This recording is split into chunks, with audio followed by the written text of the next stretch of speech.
গতকাল রাতে আমার নির্বাচনী কার্যালয়ে টাকার বিতরণের মিথ্যা অভিযোগে জামায়াত এনসিপি উগ্র কর্মীদের একত্রিত করে সাংবাদিক জাকির, জামায়াত প্রার্থী মুত্তাকিমের ছোট ভাই দুলাল, এনসিপি জাবেদ আক্তারি ও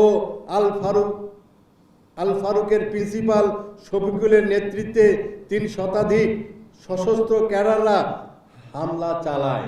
২ ঘন্টা অবরুদ্ধ থাকে আমার কর্মীরা। আমার অফিসে দেওয়াল, গেট, জানালা ও ২টি গাড়িতে ব্যাপক ভাঙচুর চালায় তারা। তৎক্ষণিক পুলিশ সহ আইন শৃঙ্খলা বাহিনীকে জানানো হলেও তারা বিলম্বে সাড়া দেন।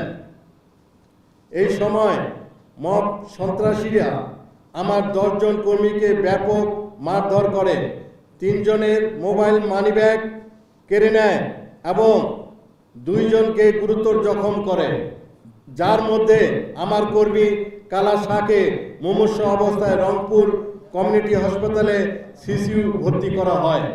মবকারীদের দাবির মুখে মাননীয় নির্বাহী ম্যাজিস্ট্রেট আমার অফিসে তল্লাশি করে অবৈধ কিছু পায়নি বলে ক্লিয়ারেন্স প্রদান করেন।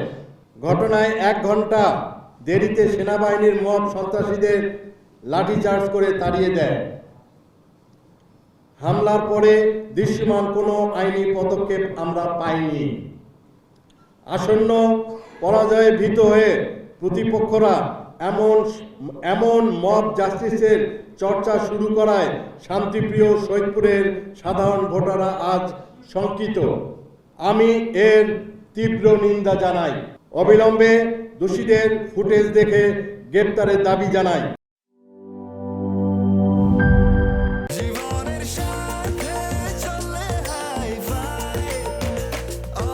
স্বাস্থ্যকর অল টাইম, সব সময় অল টাইম হেলদি লাইফ।